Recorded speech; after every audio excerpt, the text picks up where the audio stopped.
ஒரு சைலண்டான night time. ஜப்பானுடைய இரவு நேர வானம் எப்பயும் போல் டார்க்காகவும் கொஞ்சம் வெளிச்சம் கலந்து இருந்துச்சு.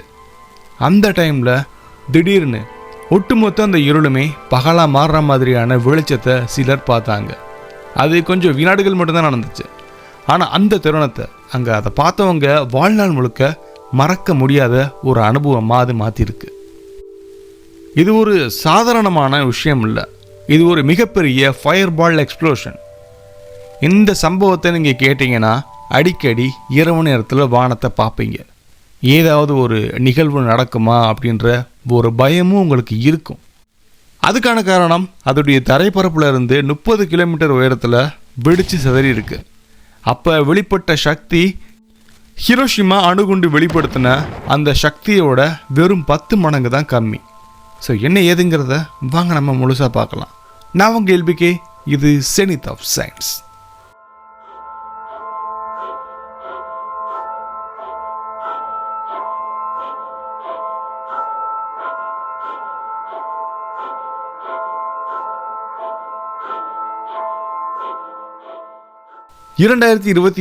ஆகஸ்ட் மாதம் 19ஆம் தேதி மிட்நைட் 11:08 ஜப்பானுடைய கியூஷு, ஷிகோகு, ஒசாகா மாதிரியான சில இடங்களில் நூற்றுக்கணக்கான கிலோமீட்டர் தூரத்தில் வாழ்ந்த மக்கள் ஒரே நேரத்தில் ஒரே காட்சியை பார்த்தாங்க.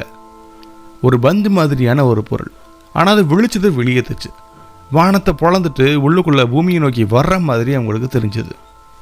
அது சூரியன் வெளிப்படுத்துகிற வெளிச்சம் மாதிரியே இருந்துச்சு. ஏன்னா அது வெடித்த அந்த தருணத்தில் அவங்க பார்த்த வெளிச்சம் அதுதான். அங்கே இருக்கக்கூடிய வீடுகள் மொத்தமாக வெளிச்சமாச்சு. அங்கே ஒரு பொண்ணு சொல்லிச்சு, வீடு முழுக்க சூரிய ஒளி அடித்த மாதிரி இருந்துச்சு. என்னுடைய கண்ணை என்னால் நம்பவே முடியலை. அதே சமயம் ஒரு பையன் சொன்னால், வீடியோ கேம் விளையாண்டுட்டு இருந்தேன், திடீர்னு ஜன்னலுக்கு வெளியே வெள்ளை கலரில் வெளிச்சம் வந்துச்சு. நான் பார்த்து பயந்தே போயிட்டேன்னா. இந்த அளவுக்கு சிலர் சொல்லி பயப்படுற அளவுக்கு என்ன நடந்துச்சு. அதில் முக்கியமாக ஒரு மிகப்பெரிய சத்தத்தை எல்லாருமே கேட்டாங்க. அது நம்ம சோனிக் பூம்னு சொல்லலாம். இந்த அளவுக்கு எல்லாத்தையுமே பயன்படுத்தின அந்த ஃபயர் பால்லாம் என்னங்கிறத ஃபஸ்ட்டு பார்க்கலாம். இது ஒரு நார்மலான ஒரு ஷூட்டிங் ஸ்டார் மாதிரியான நிகழ்வு மாதிரி இருந்தாலுமே இது சாதாரணமான நட்சத்திரமே கிடையாது. வானத்தில் எரிஞ்சுக்கிட்டு ஒளியை வெளிப்படுத்தக்கூடிய ஒரு கல். இதை நம்ம மீட்டியார்ஸ்ன்னு சொல்லுவோம். அதிக வெப்பம் மிக அதிக ஒளியை வெளிப்படுத்தி ஒரு வெடிக்கிற மாதிரியான சத்தத்தை பார்க்குறவங்களுக்கும் அதை கேட்குறவங்களுக்கும் பயன்படுத்துகிற மாதிரி இருந்துச்சுன்னா அதை நம்ம ஃபயர் பால்னு சொல்லுவோம். ஒரு சின்ன பாறை, அதை நம்ம சின்ன ஆஸ்ட்ராய்டு மாதிரியான கல்லுன்னு சொல்லலாம். வினாடிக்கு 20-70 கிலோமீட்டர் வேகத்தில் பூமியுடைய வளிமண்டலத்துக்குள்ளே அது என்டர் ஆகுது. அதே வேகத்தில் அங்கே இருக்கக்கூடிய காற்றோடு அது இன்டராக்ட் ஆகும்போது, அதாவது உராயும் போது அது எரிய ஆரம்பிக்குது. அப்போ தான் வானம் முழுக்க ஒளியை வெளிப்படுத்துது. ஆனால் சில ஃபயர் பால்ஸ் அப்படியே எரிஞ்சு மட்டும் போயிடாது. ஏன்னா அது ரொம்ப சத்தத்தோடு வெடிக்குது. அதுக்கு பேர் ஏர்பர்ஸ்ட் எக்ஸ்ப்ளோஷன்னு சொல்லுவோம். ஜப்பானில் அந்த நிகழ்வு தான் நடந்துச்சு. நாசாவோட CNEOS கணக்குப்படி இந்த ஃபயர் பால் சுமார் 1.6 கிலோடன் TNT அளவுக்கு சக்தியை வெளிப்படுத்தியிருக்கலாம் அது வெடிக்கும்போது. தட் மீன்ஸ் ஹிரோஷிமா அணுகுண்டோட கம்பேர் பண்ணும்போது 10 மடங்கு தான் சின்னது. அதுக்கான காரணம் ஹிரோஷிமா அணுகுண்டு வெளிப்படுத்தின அந்த சக்தி சுமார் 15 கிலோடன்ஸ். ஆனால் அந்த ஒரு வெடிப்பே வானத்தை பகலாக்கிருச்சா அப்படின்னா அங்கே இருக்கக்கூடிய மக்கள் சொன்னது அதுதான். அது கியூஷு, ஷிகோகு, ஒசாகா மாதிரியான எல்லா இடத்துலையுமே அவ்வளோ அழகாக தெரிஞ்சிருக்கு. சிலர் கேள்விப்பட்டது இது ஒரு சோனிக் பூம்.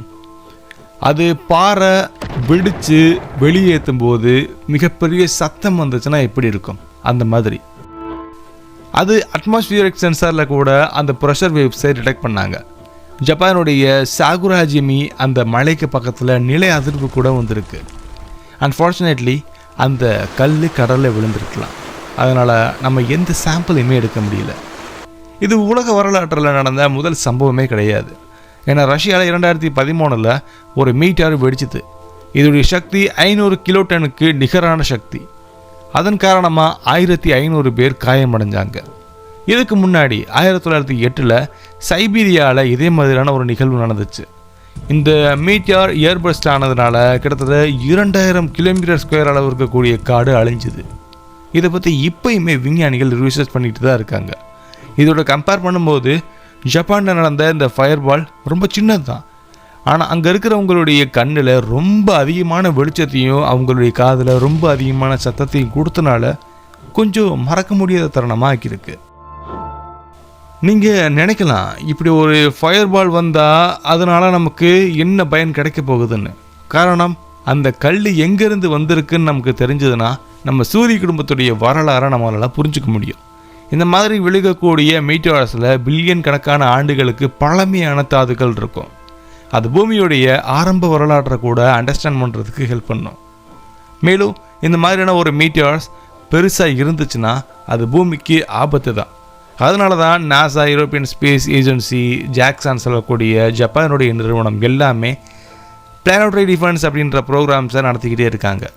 எப்படி ஆஸ்ட்ராய்ட்ஸை கண்டுபிடிச்சி பூமியை நம்ம காப்பாற்றுறது அப்படின்னு அவங்க ரிசர்ச் பண்ணுறாங்க. என்ன தான் நம்மளுடைய மனித டெக்னாலஜி கூடனாலுமே நேச்சரோட கம்பேர் பண்ணும்போது நம்ம எப்பயுமே கீழே தான் இருப்போம். ஸோ அந்த நைட்டு ஜப்பானில் இருக்கிறவங்க பார்த்தது சில வினாடிகள் மட்டும்தான். ஆனால் அந்த சில வினாடிகள் அங்கே இருக்கிறவங்களுடைய வானத்தை மேலே பார்க்க வச்சது. ஆனால் அங்கே இருக்கிறவங்கள வானத்தை நல்லா உத்து பார்க்க வச்சது. இது ஒரு எச்சரிக்கை தானா, இல்லை இது ஒரு இயற்கையோட அற்புதமானதை அவங்களால இன்னும் யூகிக்கவே முடியல. எது இருந்தாலும் நம்ம கண்ணி எப்பயுமே வானத்தை பார்த்து இருக்கும். ஒவ்வொரு நாளுமே அற்புதங்கள் நமக்கு தெரியாமல் கூட நடந்துக்கிட்டே இருக்கும்.